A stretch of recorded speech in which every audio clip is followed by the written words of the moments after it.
মুনিম ভাইয়ের প্রতি আমার একটা বিশেষ ধরনের টান আছে। এটা আমি টের পেয়েছিলাম আমি যখন ক্লাস 10-এ পড়ি তখন। কী ভাবছেন এই লাইনটা পড়ে? আমি ইচড়ে পাকা? মোটেই নয়। চেহারা, গতরে, চলনে বলনে আমি বেশ ভারী কী ছিলাম। আর 10-এ পড়ুয়া মেয়েরা কখনো ইচড়ে পাকা হয় না। আমার মায়ের বিয়ে হয়েছিল ক্লাস 8-এ। অতএব মুনিম ভাইয়ের প্রতি প্রেম অনুভূতিটাকে আমি বয়সযোগী কালচারই বলবো। ওটা স্বাভাবিকই ছিল।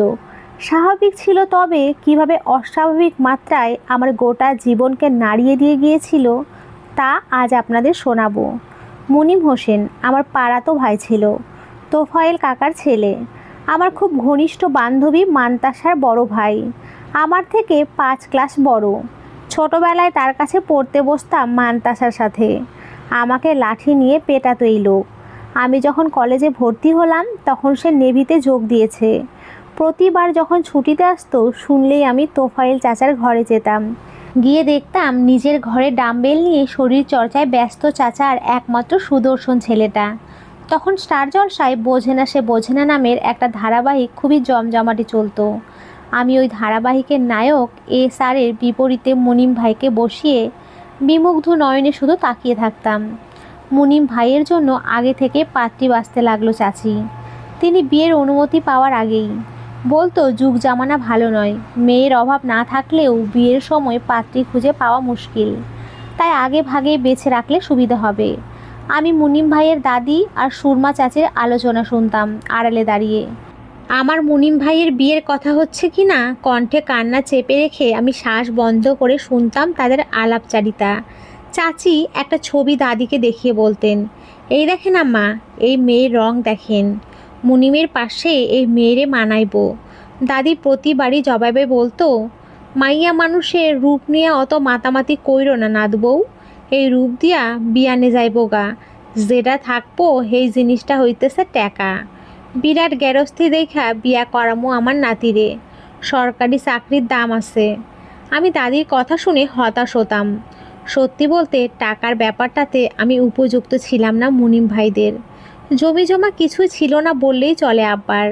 আমার আব্বার কেবল একটা বেকারির দোকান ছিল, ওটা দিয়ে আর যাই হোক সরকারি চাকরিজীবী জামাই পালা যায় না। তবে কয়েকদিন পরে সরকারি চাকরিজীবী পাত্রের মূল্যজনিত প্রাতিষ্ঠানিক ধারণা ভেঙে দিয়ে মুনিম ভাই আমাকে প্রেমের প্রস্তাব দিলেন। আমার মনে আছে আমি সেদিন জ্ঞান হারিয়েছিলাম। উপায়ান্তর না পেয়ে মুনিম ভাই আমাকে হাসপাতালে নিয়েছিল। এক বর্ষার দুপুরে বাড়িতে কেউ ছিল না তখন। মুনিম ভাই ছুটিতে এসেছে শুনে আমি হ্যাংলার মতো বৃষ্টি মাথায় নিয়ে মুনিম ভাইকে দেখতে গিয়েছিলাম সেদিনও। দরজা খুলেছিলেন মুনিম ভাই, খালি গা, হাতে একটা ইংরেজি বই। আমাকে দেখে একটু অপ্রস্তুত হয়ে গা ঢেকে নিয়ে বলল, ও অগ্নিলা, যে এই বৃষ্টিতে জ্বলতে জ্বলতে এলি কী করে? তোর তো নিভে যাওয়ার কথা। আমি হাতের কাপটা এগিয়ে দিয়ে বললাম, চাচিকে বলেন একটু গোটা জিরা দিতে। মুনিম ভাই আমার হাতের কাপটার দিকে বেশ কিছুক্ষণ স্থির চোখে তাকিয়ে রইল। তারপর তাকালো আমার ফ্যাকাশে দুটো চোখে। এরপর বেশ কিছুটা সময় গড়ায়। পরপর দুটো বাজ পড়তেই মুনিম ভাই টান মেরে আমাকে বড় বারান্দার ভেতরে নিয়ে নেয়। আমি চমকালাম না, বরং রীতিমতো ভয়ঙ্করভাবে কেঁপে উঠলাম। সামনের মানুষটার মুখ চোখ তখন ভীষণ রকমের লাল। খ্যাপাটে গলায় বলল, বুদ্ধি শুদ্ধি সব গুলে খেয়ে ফেলেছিস তুই? বাড়িতে আমি একা, তুই এত ছোট নস যে এসব বুঝিস না। থাপড়ে মুখ ভেঙে ফেলবো তোর। নাটক করতে আসিস? কী যে অপমান! আমার ভেতরটা কেঁদে উঠল। মুনিম ভাই আমার ঠোঁট কাঁপতে দেখে একটু নরম হলেন, বললেন, আমার জন্য কেমন মেয়ে দেখে পরিবারের মানুষ জানিস? মেয়ের বাপের বহুত সম্পত্তি, অনেক অনেক ফার্নিচার দিতে পারবে যারা। আছে তোর বাবার অনেক টাকা, তোদের কাছারি ঘরটাও তো শুনেছি আমাদের জমিতে।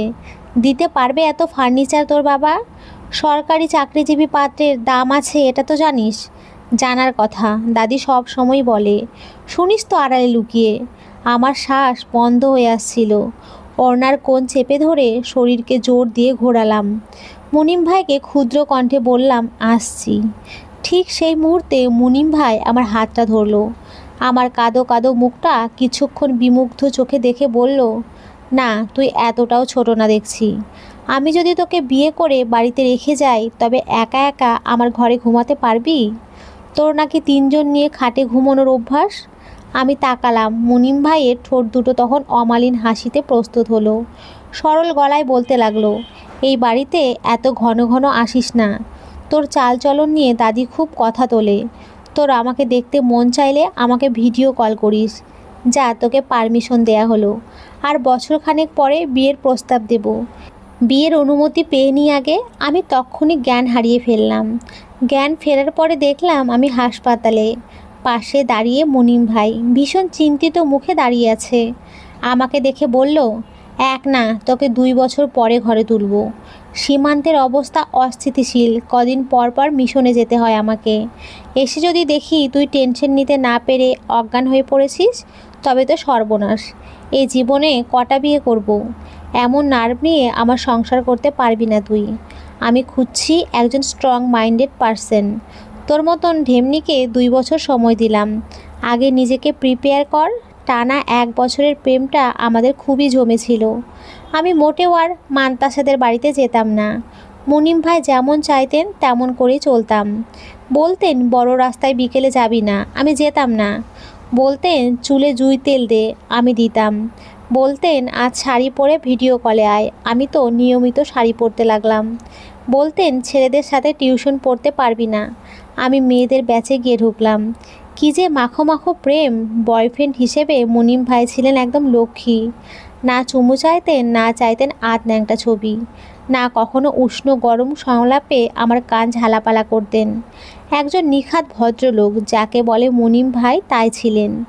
এই করে 1 বছর যেতেই বাড়িতে প্রস্তাব পাঠানোর আগেই বিপত্তিটা ঘটল। মুনিম ভাইয়ের বাবা তোফায়েল চাচা আর আব্বার মধ্যে লঙ্কা কাণ্ড লেগে গেল 2 একর জমি নিয়ে। আমার আব্বাই মূলত ওই জমির হকদার। অনেক ঘাটাঘাটি করে উকিল ধরে জমিটা অবশেষে জেতার পথেই ছিলেন। কলহের জেরে এক পর্যায়ে তোফায়েল চাচা আমার আব্বাকে থাপ্পড় মেরে দিয়েছেন। 1 মাস লাগলো এই দ্বন্দ্ব দুটো পরিবারের মধ্যে বিষের মতো ছড়িয়ে যেতে, যার কোনো প্রতিষেধক ছিল না। মান্তাসা পর্যন্ত আমার সাথে কথা বলা বন্ধ করে দিল। মুনিম ভাই আর আমি পড়লাম গভীর সমুদ্রে। কোনো কূল খুঁজে পাচ্ছিলাম না।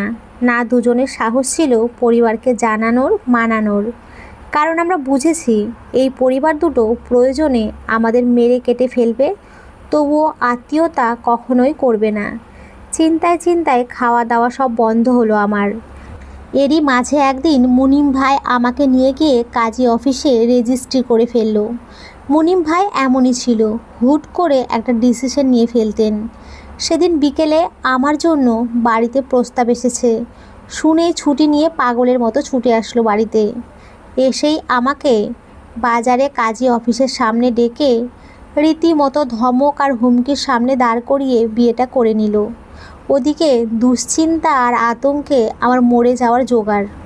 বিয়ে পড়িয়ে আমাদের এক বিশেষ ঘনিষ্ঠ মানুষ মিন্টু ভাইয়ের বাড়িতে নিয়ে গেল আমাকে মুনিম ভাই। আমি ঠক ঠক করে কাঁপতে লাগলাম, পুরো ব্যাপারটা হজম করতে না পেরে। মিন্টু ভাইয়ের বউ বিকেলবেলা আমাদের বাসরের খাট সাজালেন। আমার বিধ্বস্ত অবস্থা দেখে আমাকে একটুখানি সাহস জোগাতে ওই প্রথমবার মুনিম ভাই আমাকে বুকে টেনেছিল। ঘাড়ের কাছে তার শান্ত প্রশ্বাস ফেলে নম্র গলায় বলেছিল, সব ঠিক হয়ে যাবে। আমার একটু শান্তি লাগছে এখন, তুই রাগিস না প্লিজ। আমি কেঁপে উঠে তাকে সরিয়ে দিয়ে কেঁদে ফেললাম ফুঁপিয়ে। ততক্ষণে আমার চৈতন্য ফিরল ভালো করে। আমি গা কাঁপিয়ে চেঁচিয়ে আর্তনাদ করে উঠলাম, আসবে না তুমি কাছে আমার, বোকা পাগল লোক। আগে তুমি আমাকে সামাজিক স্বীকৃতি দাও, পরে ছবে। আগে দাও দাও, ফাও খেয়ে আমাকে ছেড়ে যাবে এ আমি হতে দেব না। আগে সামাজিক স্বীকৃতি চাই আমার। কলার ধরে ঝাঁকাতে লাগলাম 6 ফুটের মতো লোকটাকে। মুনিম ভাই শুকনো হেসে আমার ঠোঁট আঁকড়ে ধরলো তার ঠোঁটে, আমাকে চুপ করাতে, শান্ত করাতে। আমি শান্ত হলাম খানিক বাদেই। মুনিম ভাই যখন আমাকে, অর্থাৎ তার বউকে, একটা সোনার চেন পরিয়ে দিয়ে বললেন, সরি, আপাতত ওটি পারছি না লক্ষ্মীটি। আব্বার কদিন আগে হার্টের অপারেশন হলো, এই নাও তোমার গিফট। এখন লুকিয়ে পড়ালাম, কিছুদিন পরে সমাজে ডেকে আর একটা পরিয়ে ঘরে তুলব। আমি কাপা গলায় জানতে চাইলাম, এখন চাচার হার্টে অসুখ, কিছুদিন পরে মানবে আমাকে? আমার বাবার বাড়ির লোককে মানতে পারবে? মুনিম ভাই দুষ্টুমি করে জবাব দিলেন, তুই বলে দিবি তুই প্রেগনেন্ট, দেখবি না মেনে 2 পক্ষ কই যায়। মন থেকে না মানুক সেটা তাদের ব্যাপার, আমরা দুজন সংসার করব আমাদের মতো। আমি লজ্জা পেয়ে মাথা নুইয়ে ফেললাম। মুনিম ভাই বললেন, চল তোকে বাড়িতে দিয়ে আসি। ছোবো না তোকে, টেনশন নিস না, আমি অত ছ্যাবলা নয়। এরপর মাসখানেক দুই পরিবারের কোন্দলের ঘটনা কিছুটা ছাই চাপা পড়ল। পরিস্থিতি শান্ত। মুনিম ভাই আর আমি একটু স্বস্তি পেতে শুরু করলাম। মুনিম ভাই মুখে বললেও সে যে ভয়ঙ্কর রকমের ছ্যাবলা তা প্রমাণ করলো এক রাতে আমাদের বাড়িতে এসে। সিজনাল ডাকাত পড়েছে এলাকায়। বাড়ির সবাই গিয়েছিল ছোট মামার ছেলের শূন্যতে খতনার দাওয়াতে। আমি একা বাড়িতে। রাত্রির বেলা এলাকায় ডাকাতের অস্বস্তি টের পেতেই মাইকিং শুরু হলো থানা থেকে। মুনিম ভাই ছুটিতে তাদের বাড়িতে এসেছিল সেই রাতে। মাইকিং শুনেই লুকিয়ে চলে এলো আমার বাড়িতে আমাকে পাহারা দিতে। আমিও 7-5 না ভেবে দরজা খুলে তাকে ঢোকালাম বাড়িতে। ওই রাতে আমরা কেউ কাউকে আর আটকাইনি। আমরা দেখেছিলাম আমরা স্বামী স্ত্রী। আমাদের সামনে আমরা কেবল দুজন, আর কেউ নেই, কোনো সত্য নেই, আছে কেবল অফুরন্ত আবেগী চাহিদা আর বাসনা। মুনিমই প্রথম পদক্ষেপটা নিল। আমি একদম লক্ষ্মী বউ হয়ে গেলাম সেই রাতে। শুধু তার কথা শুনলাম, তার যত্ন করলাম, তাকে আদর করতে দিলাম, তাকে আদর করলাম। ফজরের আজান হতেই দুজনের মনের ঝড় শান্ত হলো। মুনিম আমার কপালে কপাল ঠেকিয়ে বলল, আগামী মাসে বিয়ের অনুমতি পেয়ে নেই আমি কাউকে পরোয়া করব না অগ্নিলা। আর শোন, তোকে আদর করতে গেলে এমন মুখ ভার করে রাখবি না তো। আমি কিন্তু খুব ভালো হাসবেন্ড, তোকে খেয়ে ফেলবো না, একটু আদরই করব কেবল। এভাবে ঘাবড়ানোর কিছু হয়নি। আমি লোকটার বুকে মুখ গুজে ভীষণ কাঁদলাম তখন। ওই দুর্ধর্ষ আদরের সময়টুকুতেই মুনিম কি অনুভব করেছে জানি না, তবে আমি তো স্বর্গে ভেসেছি আর স্বপ্ন বুনেছি শুধু। একটা সুন্দর সংসারের স্বপ্ন, যে সংসারটা তখন তাসের ঘরের মতো আলগা হলেও কখনো মুনিম ইট সিমেন্ট দিয়ে বাঁধিয়ে দেবে বলে প্রতিশ্রুতি দিচ্ছিল। ওর প্রতিটি চুমুতে, যখন আমার বুকে দিল, আমার নাকের ডগায়, আমার হাতে, আমার পেটে, আমার নাভিতে, আমি অহংকারী দেবীর মতো ওর আরাধনায় সিক্ত হতে হতে সেই আগমনী দিনগুলো দেখেছিলাম দুই চোখে। লোকটা ফজরে যাওয়ার সময় ওর পিঠে মাথা চেপে ধরে, ওর শার্ট খামচে ধরে পাগলের মতো চিল্লিয়ে কেঁদেছি। দোহাই লাগে মুনিম ভাই, তুমি কখনো আমার হাত ছেড়ো না, আমাকে সামাজিক স্বীকৃতি দিও, এই অন্যায় তুমি করবে না আমার সাথে। মুনিম ভাই কপালে চুমু খেয়ে আদুরে স্বরে বলেছিল, একবার বিয়ের অনুমতিটা পেতে দে আমাকে, জাস্ট একবার। তবে এসব আর কখনোই হলো না। এরপর একদিন এক ঝড়ো হাওয়া এসে আমার তাসের ঘরটাকে লণ্ডভণ্ড করে দিয়ে চলে গেল। ওই রাতের মাসখানেক পরের ঘটনা। একদিন সকালে এলাকা ভারী হয়ে উঠল আমার সর্বনাশের খবরে। মুনিম ভাই এক মিশনে জলদস্যুদের ছুরিকাঘাতে শহীদ হয়েছেন। তার লাশ বাড়িতে আনা হচ্ছে। আমি কথা হারালাম। বোকার মতো ফ্যাল ফ্যাল করে সবার মুখের দিকে কিছুক্ষণ তাকিয়ে থেকে ছুটে গেলাম তাদের বাড়ির উঠোনে, যেখানে মুনিম ভাইয়ের লাশ এনে রাখা হয়েছে।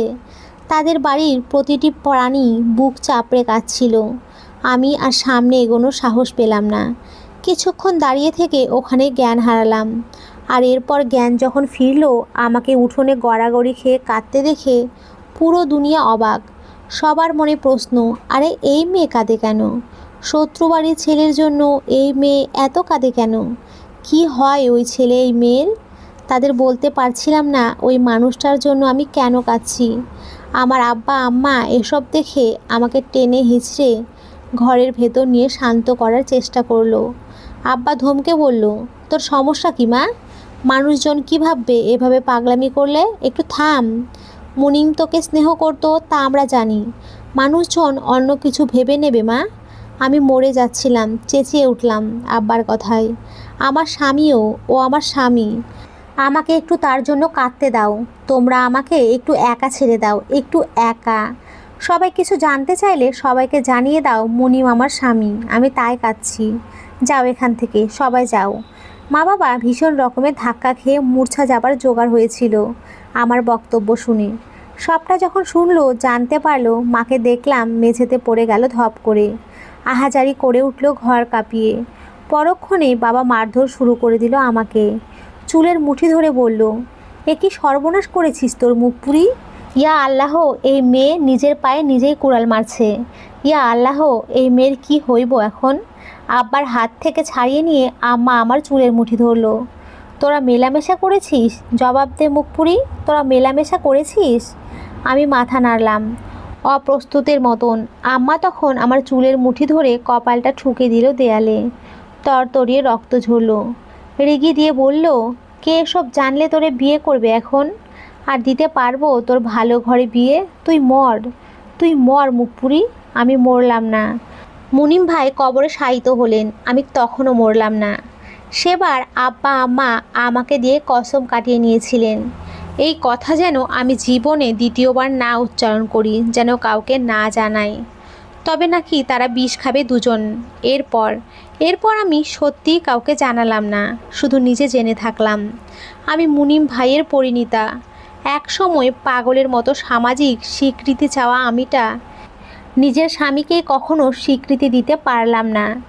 এত সাধের স্বামীকে দুনিয়াকে চেঁচিয়ে জানাতে পারলাম না মুনিম ভাই আমার স্বামী, আমি তার পরিণীতা। আমাদের বিয়ে হয়েছে, মেলামেশা হয়েছে, সংসার হয়েছে এক রাতের। তারপর বছর 5 কেটেছে। আব্বা আম্মা তাদের সর্বোচ্চ জোর খাটিয়ে এক লোকের সাথে আমার বিয়ে দিয়ে দিয়েছে। আমার সত্যিটা লুকিয়ে আমিও লুকিয়েছি। আমার স্বামী লোকটা অবশ্য মোটামুটি ভালো। বিয়ের পর মুনিম ভাইয়ের কথা প্রথম মনে পড়লেও বছর 1.5 পরে আর বিশেষ করে মনে পড়তো না। যবে থেকে আমার পেটে বাচ্চা এসেছে, জীবনে ভীষণ ব্যস্ততা আমার। আজ মনে পড়লো হঠাৎ পুরনো জিনিসপত্র গোছাতে গিয়ে সেই লুকোনো সোনার চেইনটা পেয়ে, যেটা মুনিম ভাই তার পরিণীতাকে দিয়েছিল লুকিয়ে রাখতে বলেছিল। আমি চেনটা কিছুক্ষণ উল্টে পাল্টে দেখে আবার লুকিয়ে ফেললাম, ঠিক মুনিম ভাইয়ের সাথে রেজিস্ট্রির পেপারটার মতো। আমি ছুটে ওয়াশরুমে গিয়ে বমি করলাম, মনোযোগ দিলাম আমার অনাগত সন্তানের প্রতি। এই তো আমার স্বামী মানুষটা বাড়িতে ফিরে চেঁচামেচি শুরু করে দিয়েছে, আমার জন্য কদবেল এনেছে। মানুষটা একটু রাগী ধরনের, অকারণে চেঁচায়, আদরও করে রেগে। ও নিয়ে আমার আক্ষেপ নেই। আব্বা আম্মা কসম কাটিয়ে এই মানুষটার ঘাড়ে দিয়েছেন। আমি সংসার করছি, যত্নও করছি। এই তো 1 গ্লাস ঠান্ডা পানি নিয়ে তার কাছে এসেছি এখন। তার হাতে ওটা তুলে দিয়ে বললাম, ফ্রিজের মাছ শেষ হয়ে গেছে। সে লিস্ট চাইলো আমার কাছে কি মাছ আনবে। আমি দিলাম। তারপর সে আমার স্বাস্থ্যের খোঁজ নিয়ে গিয়ে টিভির সামনে বসলো বিশ্রাম নিতে। আমি ফ্রিজ খুলে তার জন্য হালুয়া বের করছি। বেশ যত্ন করি তার আমি। এই তো বেশ যায় এইভাবে দিনগুলো আমার। তবে কখনো আমার মনে হয়, এই বুঝি মুনিম ভাই এসে লাঠি নিয়ে আমাকে মারবেন, আমাকে কাছে টেনেও বলবেন, আমি অত ছ্যাবলা নয় অগ্নিলা। আবার বলবে, আমি আদর করতে নিলে তুই মুখ ভার করে রাখবি না তো? আমি তোর খুব ভালো হাজবেন্ড, একটু যা আদরই করব তোকে, কষ্ট তো দেব না। এসব কথা ওই মনে হওয়া পর্যন্ত। তারপর আমি জ্ঞানে ফিরি। আমি লজ্জা পেয়ে কাঁদি, তওবা কেটে নিজের সংসারে মন দিই। ঘর গোছায়, পুরনো জামা কাপড় গোছাতে গিয়ে আবার পুরনো চেইনটা পাই, আবারও লুকিয়ে ফেলি ওটা, যেমন করে লুকিয়েছি মুনিম ভাই আর আমার রেজিস্ট্রি পেপার, মুনিম ভাইয়ের সামাজিক স্বীকৃতি। তো বন্ধুরা, আজকের এই গল্পটি এই পর্যন্তই। তোমরা সকলে খুব ভালো থেকো, সুস্থ থেকো। সকলকে অসংখ্য ধন্যবাদ। নমস্কার বন্ধুরা।